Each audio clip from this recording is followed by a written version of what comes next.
বাংলাদেশ ব্যাংকের ইতিহাস বইয়ে জাতির জনক বঙ্গবন্ধু শেখ মুজিবুর রহমানের ছবি অন্তর্ভুক্ত না করা ইতিহাসের সবচেয়ে বড় ভুল মন্তব্য করেছেন হাইকোর্ট। একই সাথে প্রকাশককে ক্ষমা চাওয়ার পাশাপাশি বইটিকে বাজার থেকে সরিয়ে নেওয়ার নির্দেশও দিয়েছেন আদালত। বইয়ে ইতিহাস বিকৃতির অভিযোগ এনে সম্পাদনা পরিষদের প্রধান ও বাংলাদেশ ব্যাংকের সাবেক নির্বাহী পরিচালক শুভঙ্কর সাহাকে আগামী 12ই মার্চ হাইকোর্টে তলব করা হয়েছে। আদালত বলেছে, উনি হাজির না হলে সংশ্লিষ্ট থানাকে এই বিষয়ে ব্যবস্থা নিতে বলা হবে। বইটি নিয়ে অর্থ মন্ত্রণালয়ের অনুসন্ধান প্রতিবেদন পাওয়ার পর আজ বিচারপতি মোহাম্মদ আশফাকুল ইসলাম ও বিচারপতি মোহাম্মদ আলীর সমন্বয়ে গঠিত হাইকোর্ট বেঞ্চ এই আদেশ দেন। বইটিতে বঙ্গবন্ধুর ছবি কেন খুঁজে পাওয়া যায়নি এবং কেন পাকিস্তানের সাবেক প্রেসিডেন্ট আইয়ুব খান ও পূর্ব পাকিস্তানের সাবেক গভর্নর মোনায়েম খানের ছবি সংযোজন করা হয়েছে তার ব্যাখ্যা দিতে বলা হয়েছে। আওয়ামী লীগের সাধারণ সম্পাদক এবং সড়ক পরিবহন ও সেতু মন্ত্রী ওবায়দুল কাদের বলেছেন, 14 দলে মান অভিমান আছে, তবে ভাঙনের সম্ভাবনা নেই। সকালে রাজধানীর তেজগাঁওয়ে সড়ক ভবনে সড়ক ও জনপথ অধিদপ্তরের ঊর্ধ্বতন কর্মকর্তাদের সঙ্গে এক মতবিনিময় সভায় তিনি একথা বলেন। ওবায়দুল কাদের বলেন, 14 দলের কোনো নেতা সরকারের সমালোচনা করেছেন, যা গণতন্ত্রের জন্য ভালো। এ সময় একাদশ জাতীয় সংসদ নির্বাচন নিয়ে জাতীয় ঐক্যফ্রন্টের গণশুনানি প্রসঙ্গে তিনি বলেন, গণশুনানির নামে গণতামাশা করলে পুলিশকে বলবো ব্যবস্থা নেবে। সভায় সড়ক মেরামতের কাজ যাতে দ্রুত শেষ হয় সে বিষয়ে কর্মকর্তাদের নির্দেশ দেন সড়ক পরিবহন মন্ত্রী।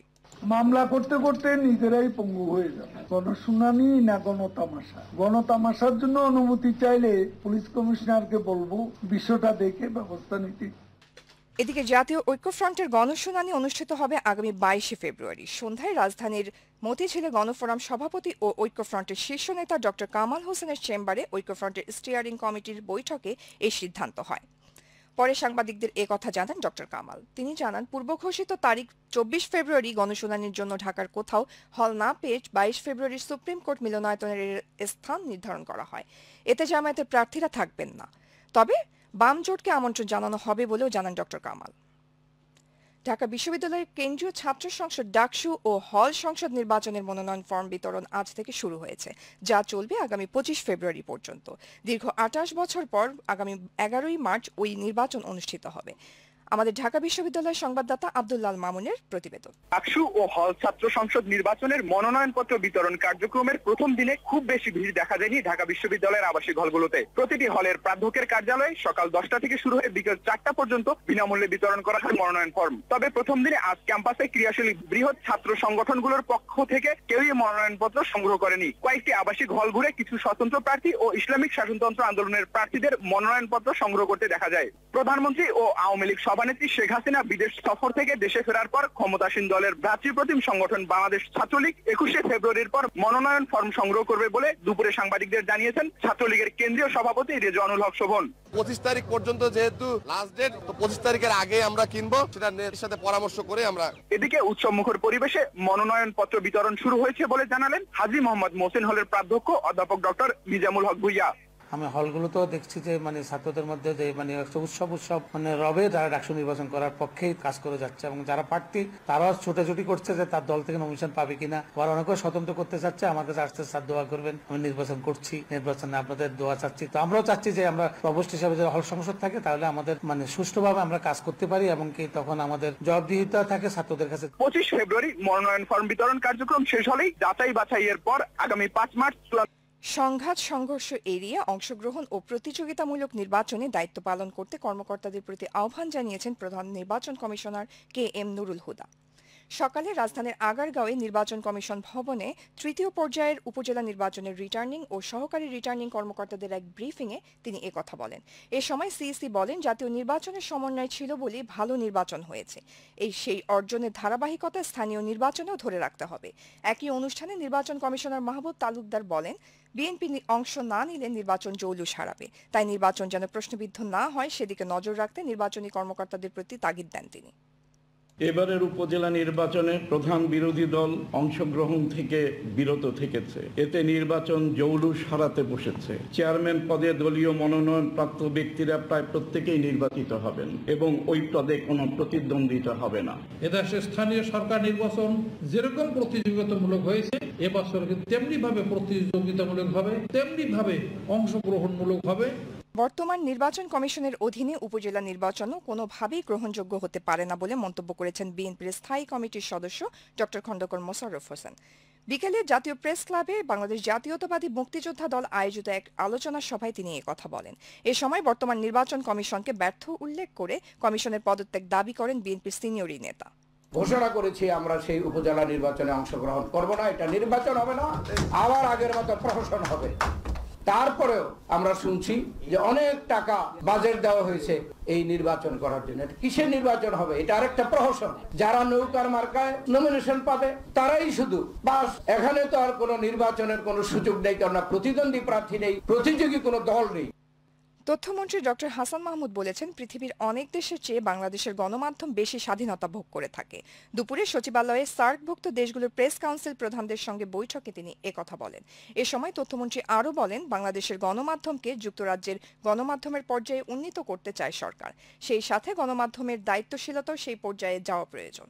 বিবিসির মতো প্রতিষ্ঠান একজন এমপির বিরুদ্ধে ভুল সংবাদ, অসত্য সংবাদ পরিবেশনের কারণে বিবিসির প্রধান নির্বাহী থেকে শুরু করে সবাইকে পদত্যাগ করতে হয়েছে। বাংলাদেশে এমন কোনো ঘটনা আজ পর্যন্ত হয়নি। আমরা প্রেসের ফ্রিডমকে ইউকের পর্যায়ে নিয়ে যেতে চাই। একই সাথে প্রেসের দায়িত্বশীলতাও আমি মনে করি সেই পর্যায়ে যাওয়া প্রয়োজন। ঢাকার অদূরে টঙ্গীর তুরাগ তীরে আখেরি মোনাজাতের মধ্য দিয়ে শেষ হল তাবলিগ জামাতের বিশ্ব ইজতেমা। দ্বিতীয় পর্বে মাওলানা সাদপন্থীদের ইজতেমায় আখেরি মোনাজাত পরিচালনা করেন দিল্লির মাওলানা মোহাম্মদ শামীম। মোনাজাতে দেশ, জাতি ও মুসলিম উম্মার ঐক্য ও শান্তি কামনা করা হয়। এ সময় দেশ বিদেশের লাখো মুসলিমদের আমিন আমিন ধ্বনিতে মুখরিত হয় ইজতেমা ময়দান। আমাদের গাজীপুর জেলা প্রতিনিধি ইকবাল আহমেদ সরকারের প্রতিবেদন। আখেরি মোনাজাতে অংশ নিতে ইজতেমা মাঠের চারদিক থেকে সকাল থেকে পায়ে হেঁটে মানুষ ছুটে এসেছেন ধর্মপ্রাণ মুসলমানগণ। তাবলিগ জামাতের লাখো মুসল্লির সাথে আখেরি মোনাজাতের শরীক হতে এই ধর্মপ্রাণ পুরুষদের পাশাপাশি এসেছেন বিপুল সংখ্যক নারী। তারাও আখেরি মোনাজাতে অংশ নিয়েছেন। সবাই মিলে বিশ্বের ঐক্য, শান্তি, সমৃদ্ধি কামনা করেছেন। নিজেদের ব্যক্তিগত গুনাহ খাতাও ক্ষমা চেয়েছেন। আল্লাহ যে সবাই হেদায়েত দান করে, ছেলে মেয়ের আল্লাহ ঈমানের পথে আনে, সকলের জন্য শান্তি কামনা করলাম। আল্লাহর কাছে সবসময় কামনা করি যে দুই পর্ব মিলে এক পর্ব হয়, এটাই আমাদের কামনা। মা-বাবার যেন কবরে আযাব যাতে না হয়, বেহেশতে যাইতে পারে, জান্নাতের আশা করছি। আল্লাহ তাআলা দুনিয়া আখিরাতে সবাইরই মাফ করে দেয়। আল্লাহ যেন আমাদের জীবনের সমস্ত গুনাহ খাতা মাফ করে দেন। বিবদমান দুই গ্রুপের ইজতেমা শান্তিপূর্ণভাবে শেষ হয় সবার প্রতি কৃতজ্ঞতা ও ধন্যবাদ জানিয়ে গাজীপুরের জেলা প্রশাসক জানিয়েছেন আগামী বছর যাতে একসাথে ইজতেমায় বসানো যায় সেই চেষ্টাই করে যাবেন তারা। তাবলিগের যে দুটো গ্রুপের মধ্যে যে দ্বন্দ্ব তৈরি হয়েছে এটি নিরসন করা এবং আগামী বছর এটি যাতে একত্রে করা যায়, এই ইজতেমার পর থেকেই আমরা এই কার্যক্রম শুরু করব। আমি গণমাধ্যম, সারা বিশ্বের মুসলমান সকলকে আমি কৃতজ্ঞতা জ্ঞাপন করছি এবং ধন্যবাদ জ্ঞাপন করছি জেলা প্রশাসনের পক্ষ থেকে।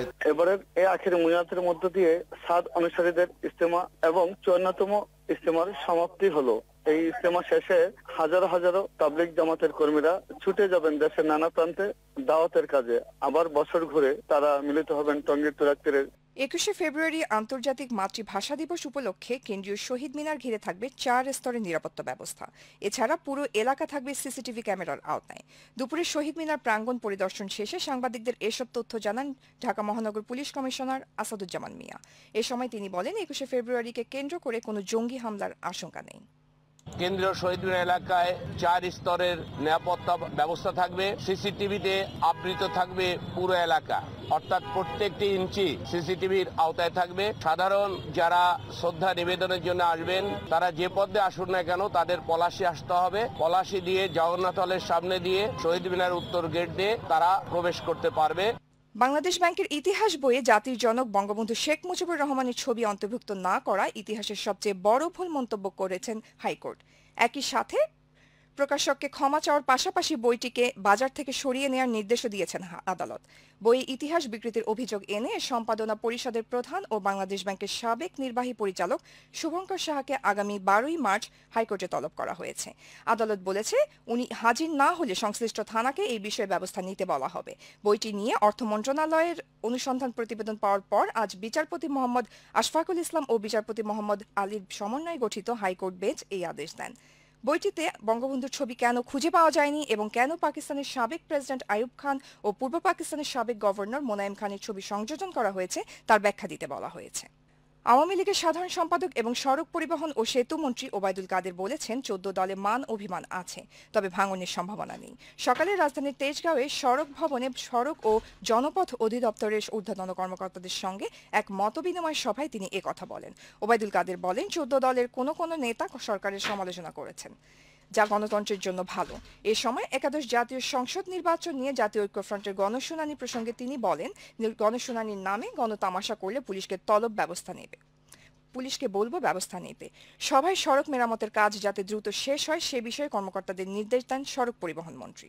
মামলা করতে করতে নিজেরাই পঙ্গু হয়ে যাবে। গণশুনানি না গণতামাশা। গণতামাশার জন্য অনুমতি চাইলে পুলিশ কমিশনারকে বলবো বিষয়টা দেখে ব্যবস্থা নিতে।